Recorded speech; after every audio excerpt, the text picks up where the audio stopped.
No good deed goes unpunished. At least that was the case for tonight's true scary story.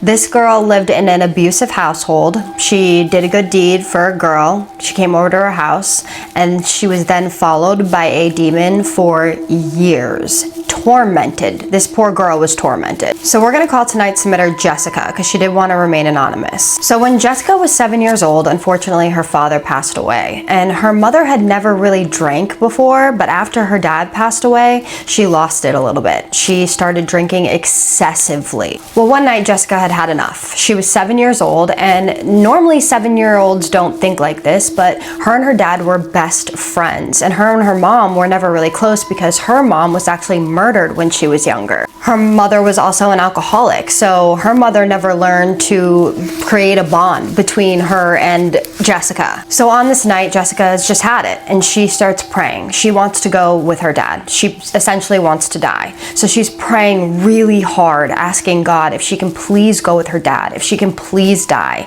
And she falls into a very deep sleep.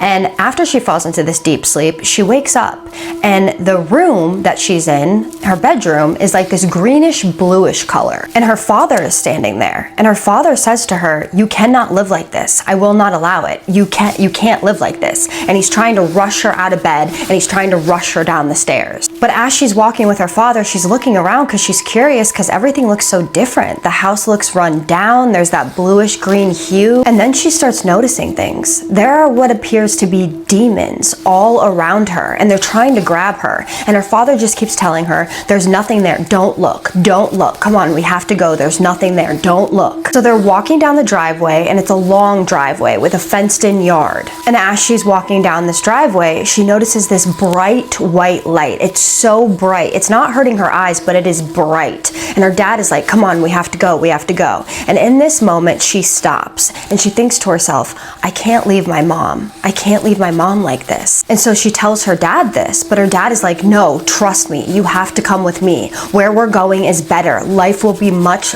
better. You can't stay here. You have to come with me." And she just keeps saying, I can't leave mom. So she starts pulling away a little bit, and she's thinking in her head, she's starting to get scared. And she's getting scared, and she's also thinking about the state that her mother is in, and how she can't leave her mother in the state that she's in by herself. But they're still walking towards this light, and she's about halfway in the light, and she finally just rips her hand away from her dad. And she's like, "Listen, no, I can't leave mom like this. I just can't leave her." And then the look on her father's face is just disappointment. And he just looks at her and said, "I really tried. I really tried to save you from this." And then he walks into the white light, and he disappears. And then she wakes up gasping for air. Now, 7-year-olds don't normally dream like this, but she was dreaming. She was gasping for air like she had just died. She wonders if she had just died. Now, fast forward to when she's 16 years old, and her mom move into the city. They move into a different house because there's more to do in the city. Now, her mom is still drinking excessively and now doing drugs. She's just being emotionally neglected and abused at this point. It's really sad. One day, her mom comes home, and her mom is completely off her face, wasted on drugs, on something. She thinks it may have been opioids, but she comes in with a stab wound on her leg with another person, with her friend, and they're both messed up. But the friend is looking at Jessica, and she's like, "What do I do? What do I do?" And Jessica's like, "Take her to the effing hospital." Now, this became a normal thing. Not her mom coming home with stab wounds, but her mom bringing home random strange people like this woman.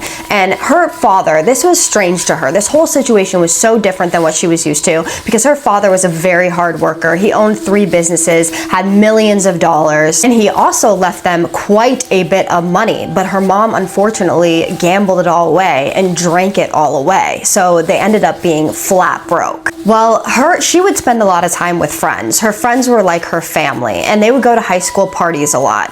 One night, they go to this high school party, and her friends, we're going to call them T, L, C, and Z. Well, they go to this party, they're at this party, and they see this girl there, and we're going to call this girl Amy. Now, Amy was at the party, and towards the end of the party, they realized that Amy didn't have a ride home. She had no way to get home. So, being the nice person that she is, Jessica was like, "We can't leave her here. Let's just bring her home with us." Now, she didn't really know this girl very well. They were more like acquaintances. They would say hi to each other in the hallways and stuff, but they didn't have any type of friendship, really. So So she's like, we can't leave her here. So she brings her back to her house, and all her friends are at her house, the 4 friends that I mentioned before, and then also Amy. Well, as their friends are at their house, they're downstairs, and Jessica and Amy are upstairs, and they're just eating Cheetos and they're talking, and somehow the subject of ghost adventures comes up. And while they're talking, Amy just randomly spits out, "There's a demon following me."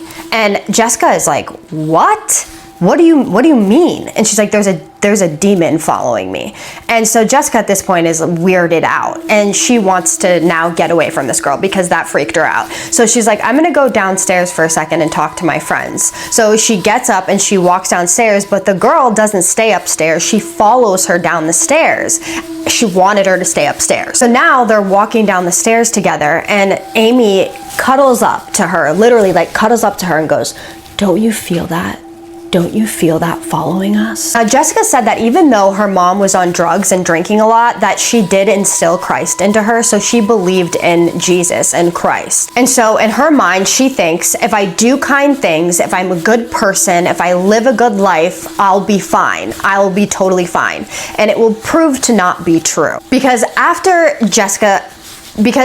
Amy says this to her, she gets mad and she's like, "Listen, no there's not. Stop it right now. No there's not." And then she just spits out Jesus's name. And as soon as she says this, her ear gets so hot, like an iron touched it, and she hears the most maniacal laugh right in her ear. Jessica just freezes. She freezes and she looks at Amy, and Amy looks at her, and she knows that Amy heard it too, but she is choosing to ignore it. She does not want to give it any attention, so she ignores it. And so at this point, Jessica's like, "Listen, we need to go to bed, and I need to go to bed, and we need to find you a ride." But the problem was that they couldn't find her a ride. No one would come and pick her up. So she goes over to her friends, Jessica does, and she's like, "Listen, this girl is effing crazy." Like, and she tells her friends what just happened. And her friends are like, "This is in your head. This is all in your head." So she's thinking to herself, no, it's not. She knows that that was not just in her head, but they end up going to sleep.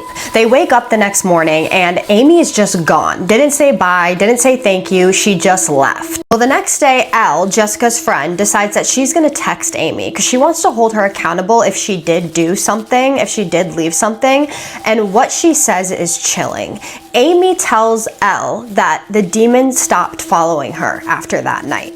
So what is to come is absolutely terrifying for Jessica, because this is when the weird stuff started happening. She would hear footsteps coming down her staircase. She would hear what sounded like marbles rolling around the floor. She would hear what sounded like a nail being dragged against the floor. And her friends would be over, and her friends would hear this too. And they would all be like, "Do you hear that?" And they could never find the source of the noise. One night, Jessica's in bed, and she starts to hear her mom call for her. "Jessica, Jessica." Her mom was not home. Then she starts hearing this growling sound, like this deep guttural growl. And then she hears dum, dum, dum, footsteps walking towards her door and then stopping right at the foot of her door. And she's sitting in bed looking underneath the door, and she can see the shadow of feet, and she can see the shadow of feet underneath her bed. And she can see the shadow of feet underneath her door. Well, at this point, she is starting to get really scared, and she can't handle it. So she starts praying really hard. She says, "Please, God, take this away. Take this away from me." Between her mom and this going on, she just couldn't handle it. Well, the next day, she goes and she gets into the shower, and it was like whatever was there could read her thoughts, because in the fogged up shower, someone wrote, "Still here," on the shower door. Another time she got in the shower door fogged up and it said "Not alone." And then another time she got in the shower, these symbols appeared, and she doesn't know what they were. She tried looking them up, but she has no idea what these symbols meant. And I asked her if she had a picture of these, and she said somewhere that she does, and if she finds them, she'll send them to me. Now, this went on for years, and her friends would be over, and her friends would get super freaked out. She was sleeping a lot during this time. She didn't say why, but I'm assuming probably because she was a little depressed. But her friends would just chill at her house while she was sleeping, and a lot of times they would come and wake her up because they'd be so freaked out.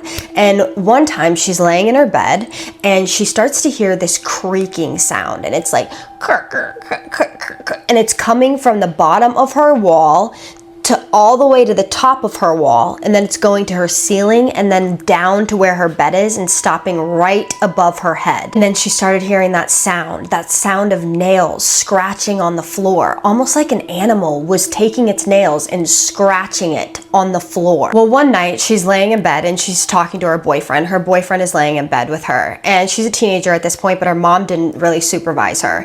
And she's telling him what's going on, and she's scared, and she's telling him how scared she is and that she needs help. And he suggests that they get paranormal investigators to come in and check it out. And right as they're talking about this, they start to hear dum, dum, dum, footsteps walking down the staircase and stopping right in front of her door again. And they both can see the shadow of the feet underneath the door again. And at this point, her boyfriend is looking at her like, listen, we need to find like a priest, or we need to find paranormal investigators, someone to come into this house, because this is not good. Well, they end up getting really close to these two guys. They're like friends with them at this point, and they used to drop them off after they would go to parties. And every time that they would drop her and her boyfriend off after they would go to the party, the two guys would wait outside and make sure she was safe as they were walking inside, and they would watch the windows of her house from their car. And every time they would do this, they would see a shadow upstairs pacing in front of the window when no one else was home.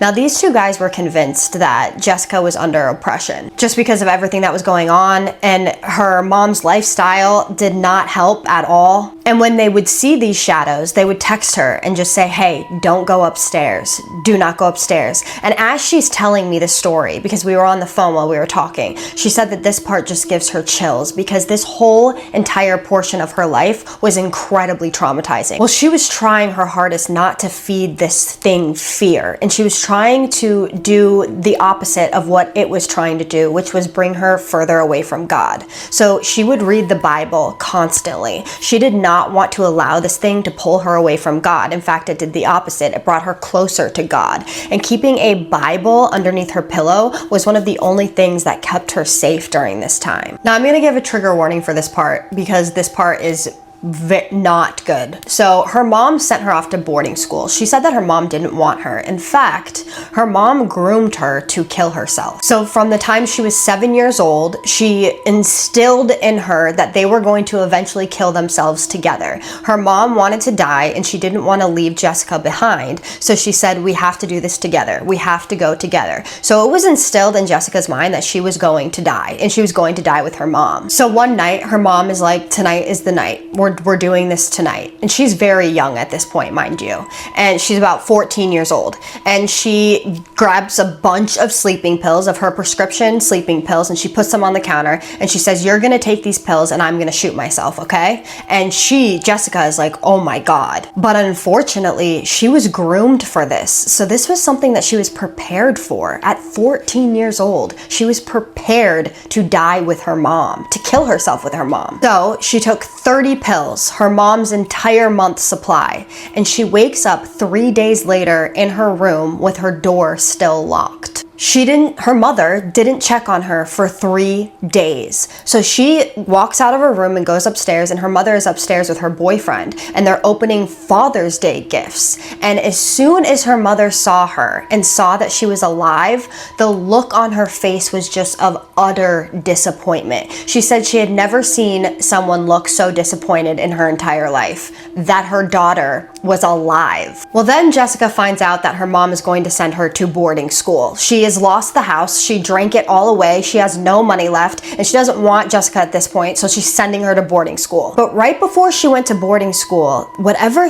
this thing was that was in her house started mimicking both of their voices. So her mom's voice and her voice. So Jessica would hear her mom's voice go, Jessica.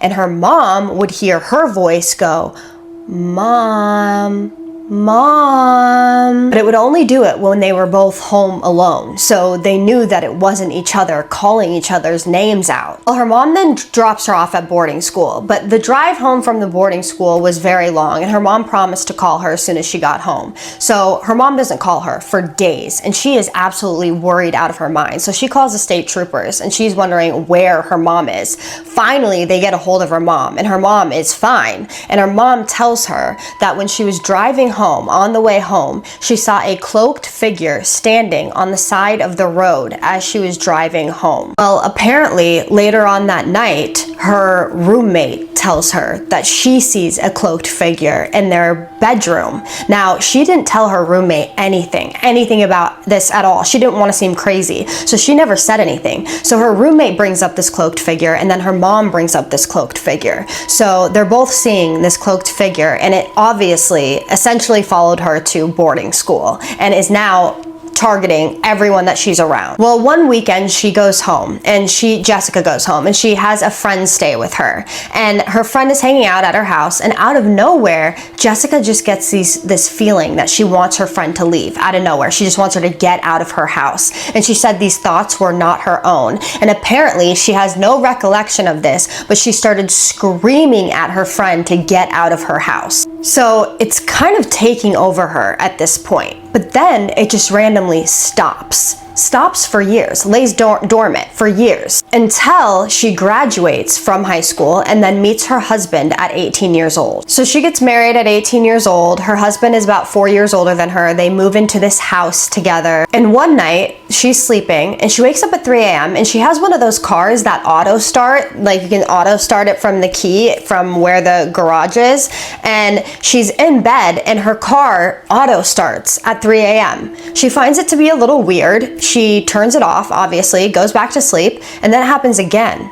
And then it happens again. And then it happens multiple times to the point where she has to take the car to the dealership and ask the dealership, why is this happening every morning at 3 a.m.? My car is just starting by itself. So they don't really know what's going on with the car, but that stops, right? Well, one night she is asleep and she has this dream, and it's of her dad. Her dad walks into the room and he's standing there looking at her, and then he gets a little bit closer to her, and then his face starts to morph into this demonic looking face.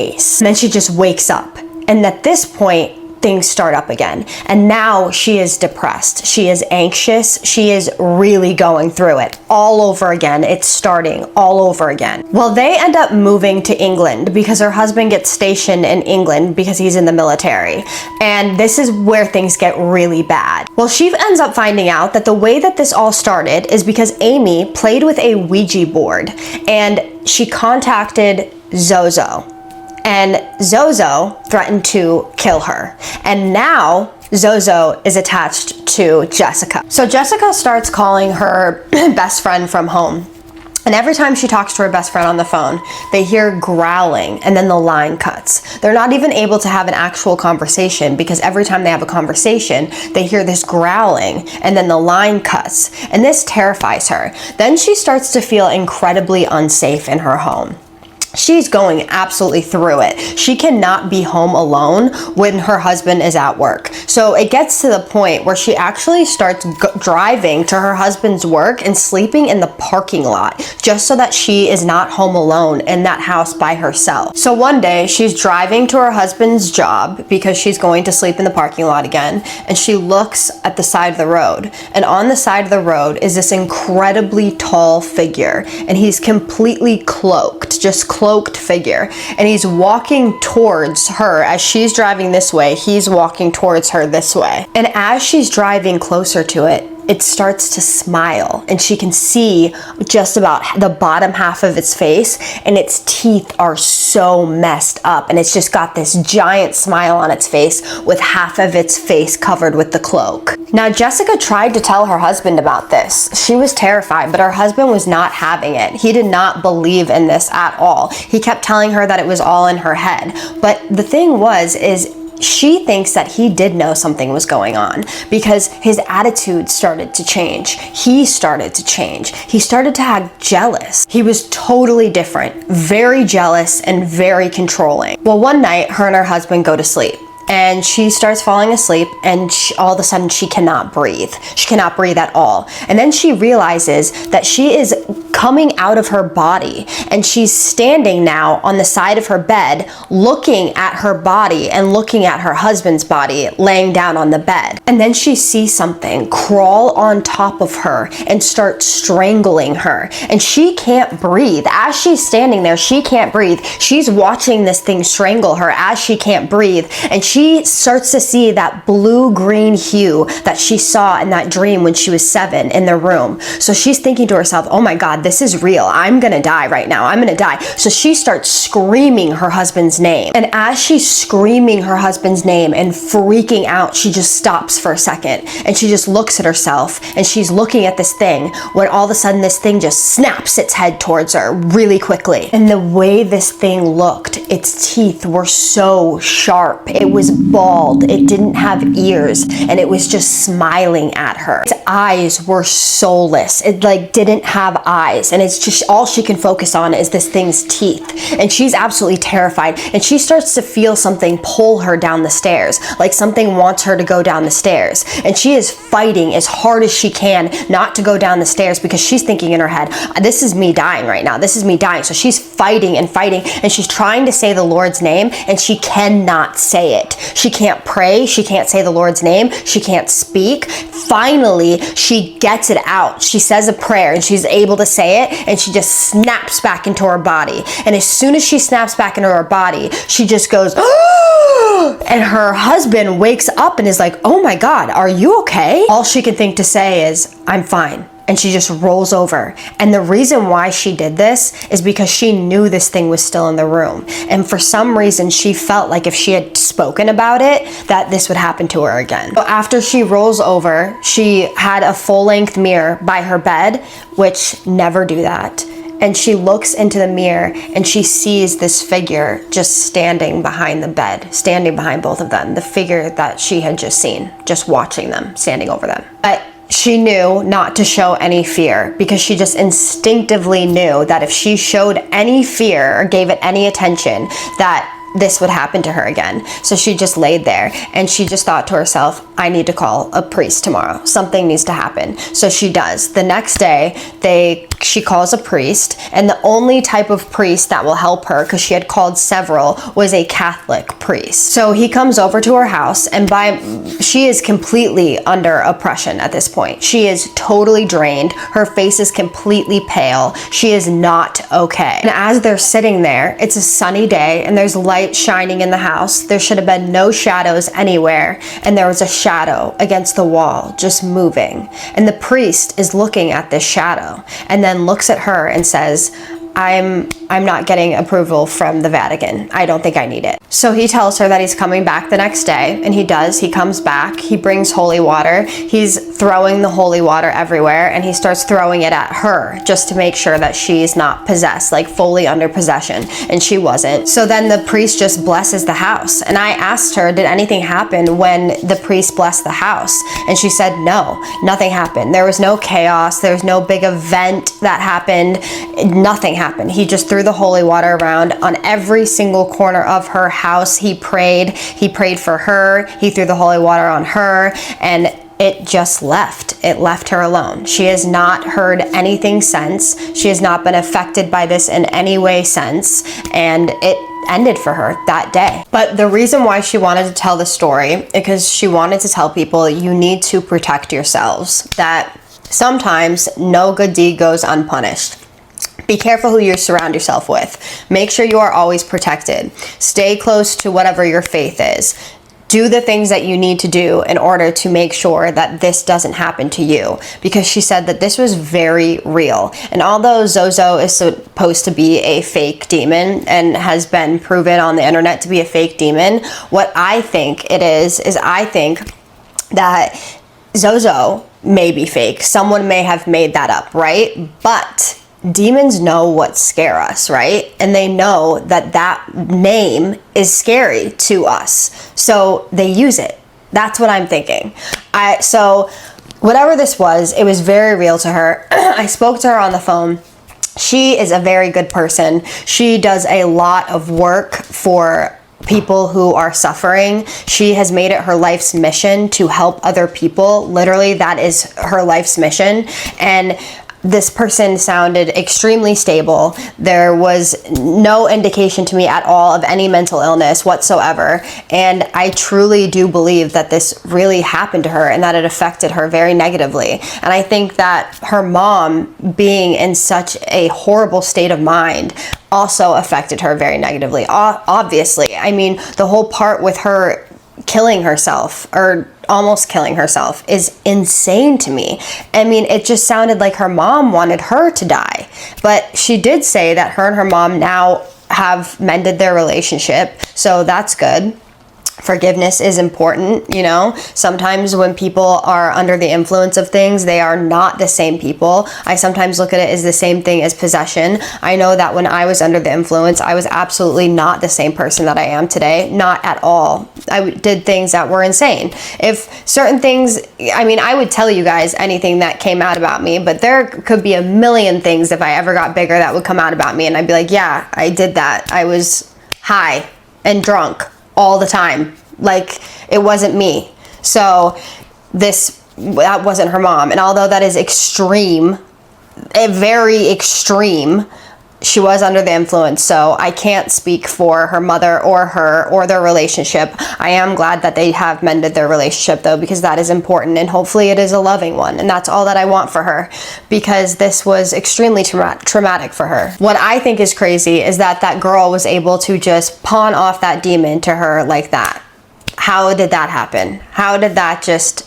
That is wild to me. I think maybe it was just more attracted to Jessica because of the life that she was surrounded by, just because of her surroundings. It was easier to latch onto her because of what she was going through, is what I'm thinking, but that's just my thoughts. Now I want to hear your thoughts. What do you think about this story? Leave all your thoughts, suggestions, and comments in the comment section. But please try to be respectful, you guys, because this person did go through a very, very traumatic events, multiple, and she is a very good person today. And with that being said, I am now going to do my favorite part, which is the shout outs. Georgie Girl 1144, you're so sweet, and you left such a sweet comment, and you said that you binge watch my stories, or that you watch my stories every night while you work. I love that so much. Thank you so much for your unwavering support. Thank you for watching my stories and commenting and pushing my videos out. I love that you love my stories so much. I work so hard on them, so when people tell me that, it means everything to me, and I hope you know how much I truly appreciate you. Seriously, thank you so much, and thank you for telling me that. I love you. Jenny Kono, excuse me. You are so sweet. You left such a sweet comment. You said that you found me through compilation videos. You know what? I get upset about those compilation videos sometimes because it's copyright infringement and they don't ask us or tag us in those videos to use our videos, and they're just profiting off of our hard work. But it brings people like you, and I am okay with it. Like, if it's gonna bring someone like you over here, I'm okay with it, because you left such a sweet comment, and I love having kind people in my community, and I appreciate that so much. I appreciate you watching me. I appreciate you taking the time to actually find me, because I know I wasn't tagged in that video. Maybe I was, maybe they did tag me this time, but the fact that you came and found me is so sweet, and the fact that you left the sweetest comment is also great, and it really means so much to me, and I'm so glad that you're here, and I hope that you stay and get to enjoy the rest of my videos. So you are the best, and I say this to everyone, I love you. And with that being said, my name is Kaisa, and I tell true scary stories on here every few nights that you guys submit to me or recommend to me. The next story will be part of the 60 days of October. I don't know if I told you guys this before, but I'm not doing it every time I do a YouTube video because I have to do a bunch of research. So it is hopefully going to be once a week. Okay, so the next video will be that. I haven't researched it yet, so you guys still have time to send in your recommendations. So please send in your recommendations. But so let me just do this over again. My name's Kaisa. I tell true scary stories on here every few nights that you guys submit to me or recommend to me. So if you're into that, hit that subscribe button, and I just need you to do 3 things for me. What are those? Keep sending me your scary stories. Have a safe night. And what's the third one? Say it with me. Have a spooky night. Love you guys so much. See you in the next one. Spooky kisses and haunted hugs. I was all over the place in that last part.